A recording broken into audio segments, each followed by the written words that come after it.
Grinders and Grindettes, what's going on? Greetings and salutations. I go by the name of the Black Abstract if you're new to the channel. Today we will be reviewing Bad Boy's premier artist at the time, Mase, in his debut album. It was called Harlem Road. I figured with all the hoopla going on between Mase, Fabio Foreign, it was only right that we sat down and revisit this album at the time, which was deemed a classic. I want to see if it's still held up to that title and whatnot. So without further ado, we're going to get into it. Now, Mase, if you don't know, was an artist from Harlem, New York, who met Puff Daddy by circumstance or just by chance, a chance meeting in Atlanta, wind up rapping for him. He immediately threw him on 112's first single. I forget the name of it. You can hum all you want to, come all you want to. Money, I'ma front you. Money, I'ma aunt you. I'ma always want you. You know? And I'm like, okay, this is decent. The Notorious B.I.G. slayed this, but I mean, his verse was decent. That was followed up by Can't Nobody Hold Me Down, off of Puff Daddy's No Way Out. And then the bigger singles started to come around. The More Money, More Problems, Been Around the World. So it was a lead up until his debut album. And his lead single, Feel So Good. I remember when that first happened and the video accompanied it. I was like, okay, yeah, this kid is out of here. And I remember feeling happy for the simple fact that it was something different. You know, this was a kid that looked similar to me.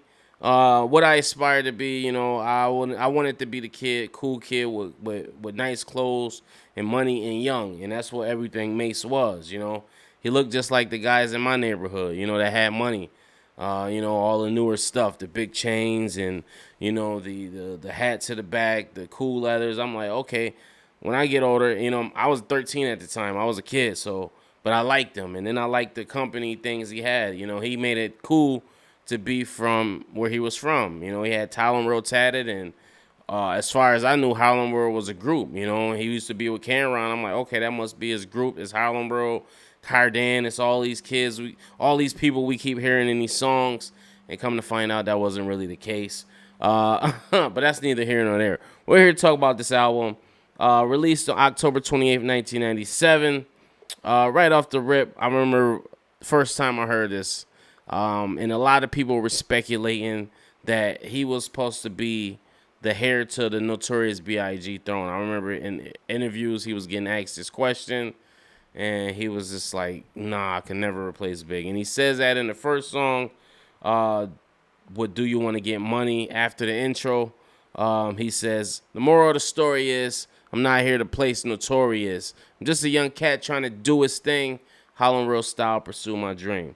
Right off the rip, that song I remember is fire. Still holds up to this day with a great hook by Kelly Price.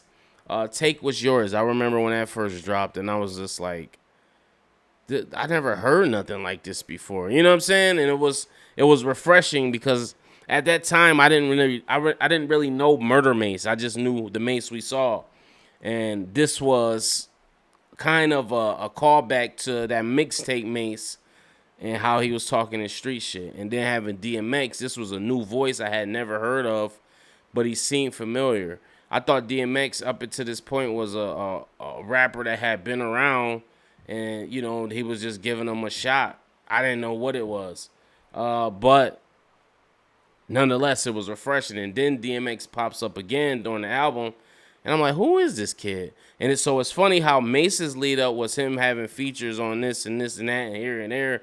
And then DMX introduction was him having features here, and there. It started with Mase. Then he was on the Lox's album. Then he was on LL Cool J's album. So he did the same formula. And then he comes out with his big single, which is the complete opposite of what Bad Boy was. And that's why it worked for him. But nonetheless, Take What's Yours featuring DMX, classic track. The Mad Rapper interludes were classic at the time. What They Die For You was classic. And the fact that it had a traditional, everything you would expect from a Puff Daddy verse and a Lil Kim verse at the time. It was just a classic, yeah. Looking at Me at the time, you couldn't tell me that wasn't the best song in the world. Featuring an early Pharrell Williams and Chad Hugo, the Neptunes, were on Harlem Road. That far back. Also, from Love and Hip Hop in Atlanta, Stevie J is all over this project. He was one of Diddy's boys, and he's from Buffalo, New York. I just want to shout that out. Or Rochester, somewhere in Western New York, I know. The song that I liked the least at the time, which is probably my favorite now, is White Girl or Love You So, which was, accompanied by the White Girl interlude. At the time, I didn't really, this was the only song that I caught was like the weakest link. But listening to this now, this should have been a single. Like, this probably should have been a single as well as, I'm not going to say instead of, this should have been a single. This song is brilliant. It's catchy. It's everything. I have no idea why this wasn't a single. This is the perfect song. And if you put this out today, I think this song will still go. That's how good it is. Listen to Love You So. Maybe that's what it was. It was ahead of its time. The Player Way, featuring 8 Ball and MJG, was always fire. Hater Interlude, classic. Another classic. Bad Boy Skit. Niggas Wanna Act, featuring Busta Rhymes, was always hard. Only gripe I had with that song is the fact that Busta Rhymes didn't spit on her. Feel So Good, obviously, we know, was classic, with another classic guest hook from Kelly Price, who wasn't getting credited at that time and wasn't being put in the videos for whatever reason, probably because of her weight. What You Want, featuring Toto, classic record, as we know.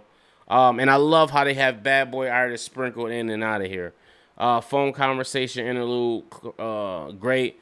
Cheat on You, featuring Lil C's, Jay-Z, and 112. Once again, bad boy artists and affiliates with Lil C's. Jay-Z actually used this verse as reference when he dissed Mase 2 years later, when he said, I probably make more money off your album than you.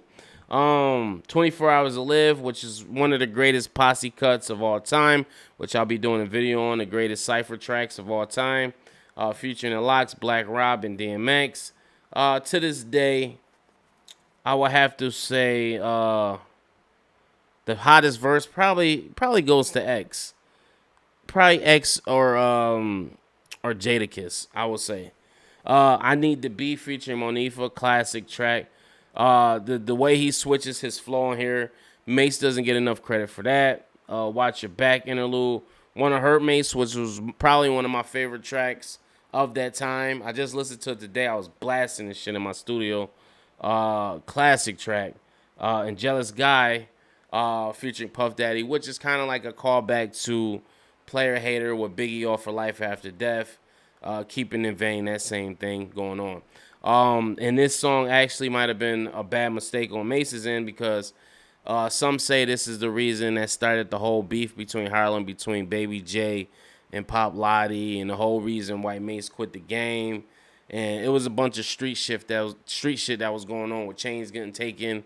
And they say this song is the reason. Mase apparently slept with the gentleman's girl or baby mom, and they made a song about it and was taunting the guy, and the guy was a real street guy. So that's just speculation. We don't know if that's true or not. That's what they say.